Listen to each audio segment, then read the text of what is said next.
for motivating us. And as you shared a story, from that it was absolutely correct that different persons have different visions. But we need to have good vision to become an entrepreneur. Moving further, if anybody have any questions on entrepreneurship, then you can ask from sir.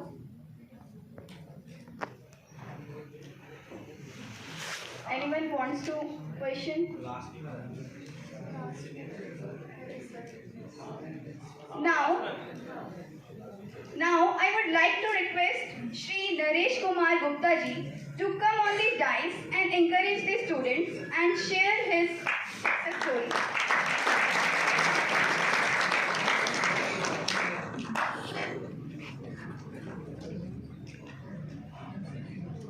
Respected doctor Indu ji, हमारे DC जिला उद्योग से Anil Kumar ji, doctor Vinay ji, Ansari ji, Nidhi ji, Thakur ji और मेरे परम मित्र देवी सिंह जी, जिनके आग्रह पे या जिनके कारण से मैं कह सकता हूँ आज मुझे आपके बीच में आने का मौका मिला।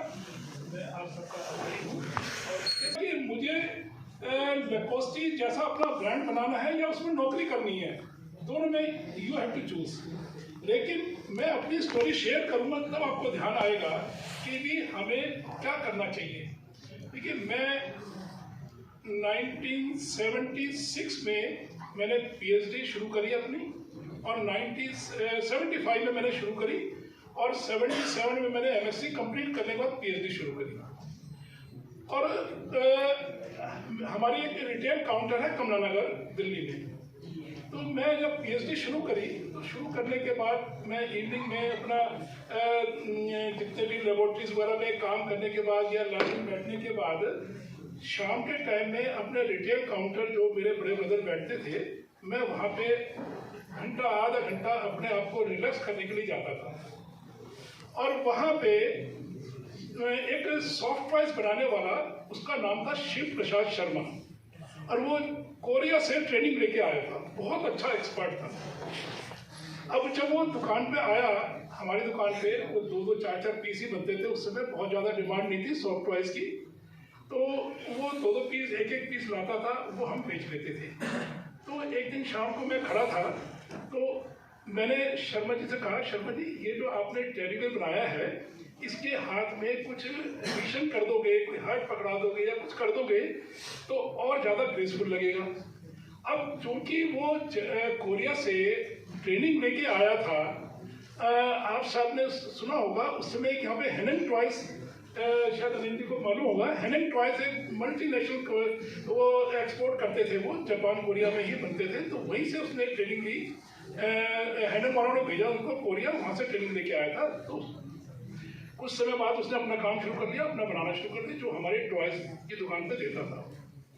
तो मैंने उससे जब कहा कि भी इसको थोड़ा सा चेंज कर लो, उसकी ईगो थोड़ी सी हर्ट हुई। तो उसने कहा, नरेश जी आप जो है जाके लेबोरेटरी में रिएक्शन करो, you have nothing to do with it, you are not the master of this toys, I am the master of the toys, how you can dare me to guide me. तो मैंने कहा, शर्मा जी मैं कोई ऐसा गुस्ताखी नहीं कर रहा, लेकिन जो मेरे मन में आया मैंने आपसे शेयर कर लिया। तो वो और थोड़ा सा एग्रेसिव हुआ, उसने कहा नहीं, तुमने बीच में, जब तुम्हें नॉलेज नहीं है तो तुम क्यों बीच में अड़ते हो, ये वो है। तो उसने कह दिया, अब मैं यंग था, अब उसने 2-4 बातें और कह दी मेरे को। तो मैंने कहा, शर्मा जी मैं आपको टॉयज बना के ही दिखाऊंगा। तो उसने कहा कि अगर तुम टॉयज बना के दिखा दोगे, उसको ये था कि पीएचडी कर रहा है, कहाँ इसको नॉलेज ही नहीं है, और वास्तव में ये फैक्ट था, मेरे को कोई नॉलेज नहीं थी। तो उसने कहा कि अगर तुम मेरे को सॉफ्टवेयर बना के दिखा दोगे तो मैं तुम्हारी टांग के नीचे से निकल जाऊंगा। अब यंग था, चैलेंज भी मैंने एक्सेप्ट कर लिया, मेरे को नहीं पता था कि इसके कॉन्सिक्वेंसेस क्या होंगे। तो मैंने कहा, शर्मा जी आप टांग के नीचे से निकलने की तैयारी कर। तो अब जब मैंने अगले दिन, नेक्स्ट डे, मैंने अपनी पीएचडी में डॉक्टर ग्रोवर और डॉक्टर सुब्रमण्यम हुआ करते थे, मैंने कहा कि डॉक्टर साहब मैं तो रिजाइन कर रहा हूँ पीएचडी से। कहा अभी तो तुमने शुरू करी है, अभी तुम रिजाइन कर रहे हो, क्या कारण? मैंने कहा मैं तो सॉफ्टवेयर बनाऊंगा।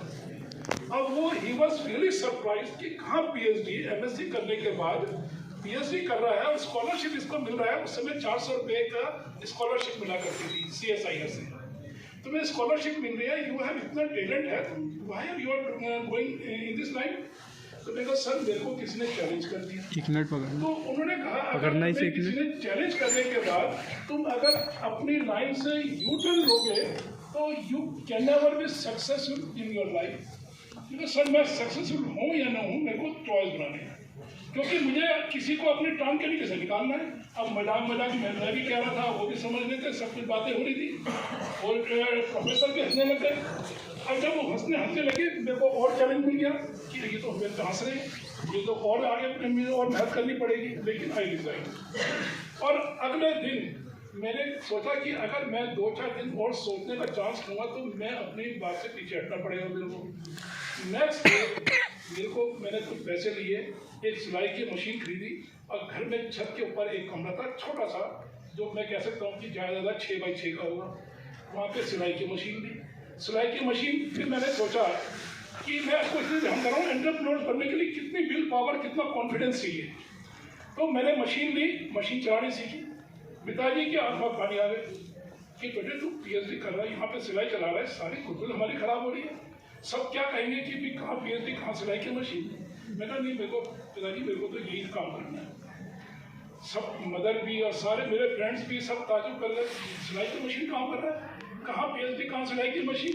लेकिन मेरा विजन क्लियर था कि मुझे अपने सॉफ्टवेयर बनाना सीखना है, बनाने हैं और उसको टांग के नीचे से निकालना है। ये मेरे को चैलेंज मिला हुआ था। फिर मैंने धीरे धीरे मैं बनाना शुरू करा। बाजार से टेडी बेयर लेके आया जो वो बनाता था। बनाने के बाद उसको मैंने खोला और सिलना शुरू करा। और जब मैं बना के खोलना सीखना शुरू कर रहा हूँ, बनाना शुरू करता था टेडी बेयर, बन जाता था डॉग, क्योंकि मैं तो उसका मास्टर था ही नहीं। जब मैंने देखा कि भी मैं बना नहीं पा रहा, 2 बार 4 बार 5 बार 10 दिन 15 दिन लगा रहा मैं, अल्टीमेटली मैंने लगा कि अब मुझे इस प्रोडक्ट को बनाया है जो मुझे मार्केट में लेके जाना है। अब मार्केट में ले जाने के लिए जब मैंने लिया तो मैं दुकान पे लेके गया। आप लोगों ने पता नहीं कनॉट प्लेस में एक दुकान है, पिकअप के नाम से थी, सनाट उसके ओनर थे, मैं वहाँ लेके गया। उन्होंने टेडी बेयर में से ले लिया। अब उसको जो शर्मा था, शिव था शर्मा, उसको पता लगा। ये टाइम कितना है मेरे का? सर आप आराम से टेक योर टाइम। मुझे अनिल का भी है। तो मैं जब पिकअप के पास लेके गया तो उसको पता लगा शिव प्रसाद शर्मा को कि ये जो ट्रॉयल्स इसने बनाया है ये हिकअप के पास लेके गया है। तो वो भी अपना ट्रॉयल्स लेके हिकअप के पास आया। उसका ट्रॉयल बहुत सुंदर था, उसके पास उसके टेक्नोलॉजी थी, मेरे पास कोई टेक्नोलॉजी थी, मेरे कोई उसका मास्टर नहीं था। बना कर लेके जा रहा हूँ, डॉग लग रहा है वो खुद था। तो अब उसने देखा कि भी ये तो इसकी क्वालिटी खराब है, तो उसने क्या करा कि उसने अपना प्रोडक्ट दिया और अपना प्रोडक्ट को उस समय जो टेडी बेयर मैं लेके गया था, मैंने 28 रुपये उसकी कॉस्ट रखी थी। उसने भी 28 रुपये का कॉस्ट रख के उस कनॉट प्लेस की दुकान वाले को ऑफर करा। तो उसने देखा कि सराज जी ने कि भी इसका ट्रॉय बहुत अच्छा है, इसका बहुत खराब है। तो मैंने नोट करा इस बात को कि भी मेरा वाकई में इंफीरियर है क्वालिटी में और मेरी डिज़ाइन में भी फ़र्क है। तो अब उसने क्या करा, उसको शिव प्रसाद शर्मा का ट्रॉय ले लिया उसने। अब मेरे को चैलेंज भी था मेरे पास, तो मैंने क्या करा, उस ट्रॉयस को उस समय जो मैं 78 की बात कर रहा हूँ, उस समय हमारी साइकोलॉजी क्या हुआ करती, तो हो सकता है आज भी वो साइकोलॉजी हो कि ट्रॉय बड़ा चाहिए, ट्रॉय बड़ा होना चाहिए देने में, गिफ्ट बड़ा होना चाहिए देने में। तो मैंने उसमें क्या करा, कपड़े के अंदर थोड़ा सा स्टफिंग ज़्यादा कर दी। अब ज़्यादा करने में मेरी कॉस्ट कितनी ऐड हुई, 8 आने 12 आने 50-60 पैसे। कपड़े की कॉस्ट वही थी, लेबर की कॉस्ट वही थी। मैंने उसको खींच के बड़ा करके उसको मार्केट में ले गया। अब कस्टमर की साइकोलॉजी ये है कि मुझे बड़ा टॉयस चाहिए, तो मेरा टॉयस बिकने लग गया, उसका टॉयस हो गया पीछे। अब ऐसे कर करके मैंने और 2-4 दुकानों पे दिया, तो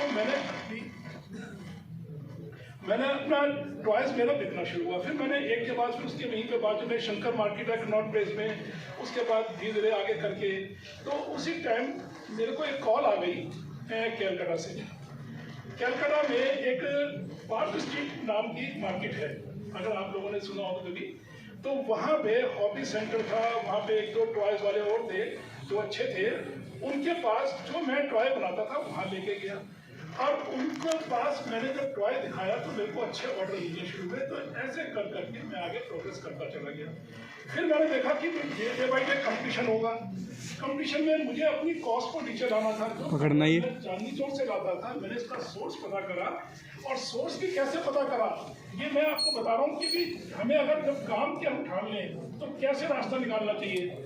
जिस दुकान पे वो कपड़ा मैं लेता था, मैंने उसको देखा कि ये कपड़ा कहाँ से आता है। तो मैंने सुबह से शाम तक उस दुकान पे चांदनी चौक में कट्टा ये दरिबा है, वहाँ पे एक दुकानदार था, मैं उसके पास सुबह से शाम तक खड़ा रहा। और खड़ा होने के बाद मैंने देखा ये कपड़ा कौन सी ट्रांसपोर्ट से आ रहा है। उस ट्रांसपोर्ट से जाके पता करा कि इसमें कहाँ से डिस्पैच हुआ है।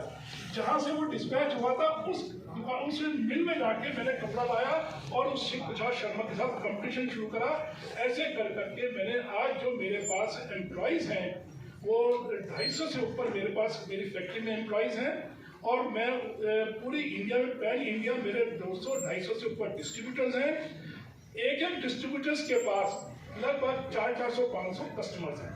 ऐसे मैंने अपने नेटवर्क को खड़ा करा। अगर किसी की पावर है एंटरप्रेन्योर बनने के लिए सबसे पहली जरूरी चीज है तो विल पावर, कॉन्फिडेंस कि मेरे को यही काम करना है, चाहे मुझे जमीन पर बैठ के काम करना पड़े। कोई काम छोटा बड़ा नहीं होता, बड़ा वो होता है जिसका काम चला है। तो सबसे पहला चाहिए एंटरप्रेन्योर बनने के लिए विल पावर, कॉन्फिडेंस, जिद चाहिए कि ये मुझे काम मुझे करना है। दूसरा सबसे फिर उसके बाद जो चीज चाहिए हमें इनोवेशंस का लिए मैंने कैसे मेरे दिमाग में आया, जब मैं जाता था ये 4-5 साल बाद जब मैं मार्केट में जाना शुरू करा तो मैं देखता था कि भी जिस भी दुकान पे मैं जाता था वो कहता था कि भी अभी 2 महीने पहले तो आपने ये टॉय बनाया, नया क्या है। तो ऐसे 2-4-5 दुकानों पे जाने के बाद मुझे जब दुकानों ने कहा कि ये नया क्या है तो मार्केट का फीडबैक क्या मिल रहा है मेरे को, मुझे इनोवेशंस करनी है, मुझे नए नए डिज़ाइन लेने हैं। तो उसके लिए फिर मैंने एक डिज़ाइनर रखा अपने यहाँ पे कि मेरे को हर हफ्ते 10 दिन में एक नया डिज़ाइन क्रिएट करना है और मार्केट में लॉन्च करना है, जिससे कि कस्टमर के पास लगे कि कल ये आया था, आज नया सैंपल ही आ गया। उसके पास क्रेज बना। अब क्रेज बनने से आज मेरे पास आई कैन से कि मेरे पास मोर देन 5000 SKUs है। शायद आपने देखा है कि वो सारी उसकी देन कि नया मार्केट में क्या लेके जा रहा हूँ, अपना माल बेचने के लिए कल मैं ये लेके था, आज ये लेके जा रहा हूँ। ये बहुत जरूरी है। ये सेकंड ये है कि इनोवेशन। और उसके बाद जो बहुत जरूरी है अपने आप को टेक्नोलॉजी से इम्प्रूव करना। आज आपके पास जो टॉयज बना रहे हैं आप, आज मान लीजिए आप लोकल मार्केट में बेच रहे हैं, तो क्या आप लोकल मार्केट तक ही सीमित रहना चाहते हैं या उससे अगले डिस्ट्रिक्ट में जाना है, 2 डिस्ट्रिक्ट से 4 डिस्ट्रिक्ट में जाना है, फिर स्टेट से बाहर जाना है और स्टेट से बाहर फिर ग्लोबल जाना है। तो ये चीज़ें जो है आपको, अगर आपके पास एरिया भी कम है और आपके पास मैन पावर भी कम है तो आपको टेक्नोलॉजी का सहारा लेना ही पड़ेगा। अगर आप टेक्नोलॉजी का सहारा नहीं लोगे तो मैं एक दो उदाहरण देना चाहूँगा कि एक हमारे वहीं पे बिरला मिल हुआ करती थी। बिरला मिल कपड़े की बिरला की मिल हुआ करती थी, कपड़े की मिल हुआ करती थी जो आवाज पहुंच जाएगी। एक कपड़े की मिल हुआ करती थी बिरला मिल में, अब बंद है। आवाज आ रही है वहां पे? आ रही है ना? कपड़े की मिल हुआ करती थी तो वहां पे उनकी टेक्नोलॉजी पर जब प्रिंटिंग करते थे वो खड्डियों पे करते थे। तो बहुत लोगों ने कहा कि भी तुम इसको इम्प्रूव करो, लेकिन वो इम्प्रूव नहीं कर रहे थे। इसलिए बिरला मिल को 20-25 साल पहले बंद करना पड़ गया। जब तक आप टेक्नोलॉजी इम्प्रूव नहीं करोगे आप मार्केट से आउट होते चले जाओगे। तो तीसरा सबसे बड़ा क्या है कि आपको इनोवेशन चाहिए, टेक्नोलॉजी चाहिए और वो अपने जिद चाहिए आपको। और इसके साथ साथ देखो हम जब समाज से कमाते हैं तो हमारी ड्यूटी भी बनती है हम समाज में कुछ दें। ये मेरी प्रिंसिपल है मेरा। अभी मैंने क्या सोचा कि कोरोना के अंदर कि हम बैठे थे घर में, सभी घर में बैठे हुए थे, तो मैं सोचता था कि इतना बड़ा ये नुकसान हो रहा है देश का, ये ऐसा हो रहा है, तो मुझे क्या करना चाहिए। तो मैंने ये सोचा कि भी हम क्यों ना एक क्लस्टर को फॉर्म करें, एक क्लस्टर बनाएं, सारे हमारे जितने भी टॉयज मैन्युफैक्चरर सब एक जगह पे आए। अब उसके लिए मैंने एक से बात करी, उसने कहा नरेश जी क्या सोच रहे हो, तुम खाली बैठे हो, क्या दिमाग में लगा रखा है तुमने कि भी ये तुमने किसको इकट्ठा कर रहे हो, कि मेरे को तुम इकट्ठा करने की बात कर रहे हो, अगर तुमने मेरी लेबर तोड़ ली तो क्या होगा, मैंने तुम्हारी लेबर तोड़ ली तो क्या होगा, मैं जो प्रोडक्ट बना रहा हूँ मेरे बाजू में तुम्हारा बन रहा है, वो तुम्हारे यहाँ से मैं कॉपी कर रहा हूँ, तुम मेरी कॉपी कर रहे हो। तो मैंने उसको ये समझाया कि आप ये बताएं कि एक गली मोहल्ले में रेडी पे कुछ सब्जी बेचने वाले आते हैं, वो अकेला होता है, और एक आपने देखा होगा मंडी, सब्जी मंडी, मैं बहुत छोटा सा उदाहरण दे रहा हूँ, सब्जी मंडी में आलू बेचने वाले 50 होते हैं, तोरी बेचने वाले 50 होते हैं, प्याज बेचने वाले 50 होते हैं। तो किसी को आपने खाली बैठे देखा है आपने? किसी को भी खाली बैठे, वो सुबह से लेके बैठेगा शाम तक अपना सारा माल खत्म करके उठ जाएगा। और कभी आपने उससे ये कभी पूछने की कोशिश करी कि भी 50 अगर 20 रुपये आलू है तो मेरे को 18 दे दे, वो क्या कहेगा तो अगली जगह ले ले, मेरे पास तो 20 रुपये का ही है। तो उसको ना तो रेट कम करना पड़ा, ना उसको माल को वापस ले जाना पड़ा। क्या कारण है? मंडी। तो मैंने उसको समझाया कि मंडी क्रिएट करो। जिस दिन मंडी क्रिएट होगी आपके पास अभी गली मोहल्ले में 1-2 परचेजर आ रहा है, जब मंडी बनेगी तो आपके पास सैकड़ों परचेजर आएंगे, और सैकड़ों परचेजर आएंगे तो तुम्हारा माल बिकना चाहिए, तुमने जो माल बनाया वो बिकना चाहिए। तो जब वो बिकना चाहिए, तुम्हारा बिक रहा है, तो क्यों रेट कम कर रहे हो, तो कमाओ उसको। तो उसके दिमाग में बैठा, तो उसने कहा फिर चलो मैं तैयार हो गया। फिर दूसरे को कहा, दूसरे भी यही कहानी बताई कि कॉपी हो जाएगा, कौन है, पहले ऑलरेडी टॉय क्लस्टर बना हुआ है, उसमें कितना हम कामयाब हो गए। मैंने कहा कोई बात नहीं, तुम तैयार हो, सर मैं तैयार हूँ। ऐसे करके 4-5 हमने तैयार करे मैंने, और तैयार करने के बाद फिर मैंने कहा मैं जाऊँगा लखनऊ। लखनऊ में एक आलोक जी हुआ करते थे, अब तो नहीं है वहाँ पे आलोक जी, आपको मालूम है, आप तो मिले भी वहाँ पे लखनऊ में। तो हमने एक प्रोजेक्ट तैयार करा, एसोसिएशन को साथ लिया, क्योंकि कोई किसी भी काम को करने के लिए एसोसिएशन बहुत बड़ा प्लेटफॉर्म है जिसकी सेल बनती है और जिसकी सुनवाई होती है। तो एसोसिएशन को साथ लिया। एसोसिएशन में भी कुछ लोगों ने कहा कि कोरोना हो रहा है, अपन ये ऐसा हो जाएगा वैसा हो जाएगा। मैंने कहा कोई बात नहीं, हम सावधानी बढ़ते हुए जाएंगे, यही मौका है जब हम इसको स्ट्राइक करें। जैसे होता है ना, strike when iron is hot. तो आज हमें जरूरत है, आज इसको हम करेंगे तो हमें जगह मिल जाएगी। एक प्रोजेक्ट बनाया, प्रोजेक्ट बना के लखनऊ लेके गए तो उन्होंने भेज दिया हमें, सिद्धार्थ नाथ सिंह जी उस समय MSME मिनिस्टर हुआ करते थे, उनके पास भेजा। तो उन्होंने छुट्टी कहा कि भी तुम सब इसको खरीद लोगे, हमारे से लैंड और बेच के भाग जाओगे। तो हमने कहा सर हम नहीं भागेंगे, आप उसमें कंडीशंस डाल दो, हम सब इसको लगाएंगे। तो उन्होंने कहा कि भी तुम 60 लोग एंटरप्रेन्योर्स हो जाओ, मैं तुम्हें लैंड के लिए मैं डॉक्टर अरुण जी को टेलीफोन कर दूँगा। हमने कहा 60 नहीं, हम आपको 80 लेके आएंगे। तो एक कॉन्फिडेंस उनमें हमने क्रिएट करना था सिद्धार्थ सिंह जी के सामने। उन्होंने कहा कि हाँ उनको ठीक है मैं कर दूंगा। मैं आप विश्वास नहीं करोगे, मैंने कम से कम भी महीना लगाया, एक से टेलीफोन पे बात करके 30-40 इकट्ठे करे, और 30-40 में हमने थोड़ी सी मैनिपुलेशन भी करी, इसमें कोई दराई नहीं है।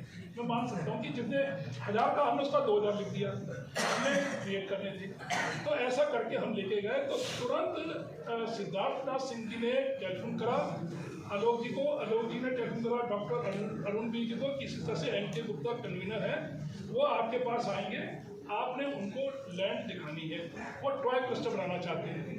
तो हम अगले दिन ही वहाँ पहुँच गए, उन्होंने मैं लैंड दिखाई, और आज वो टॉय क्लस्टर इतना नामी हो चुका है, सब लोग ये पूछते हैं कि हमें वहाँ पे लैंड मिल जाए, हमें वो मिल जाए, हमें वो मिल जाए।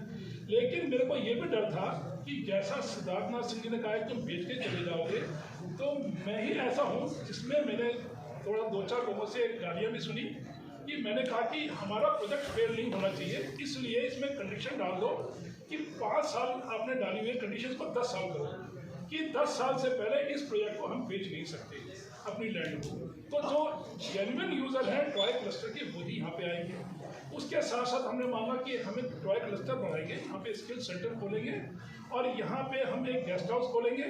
तो उन्होंने गेस्ट हाउस किस लिए खोलोगे? मैंने इनसे कहा कि इसलिए करेंगे कि हमारा जेवर एयरपोर्ट नज़दीक है, वहाँ से 3-4 किलोमीटर की दूरी पे है जो टॉय क्लस्टर बन रहा है।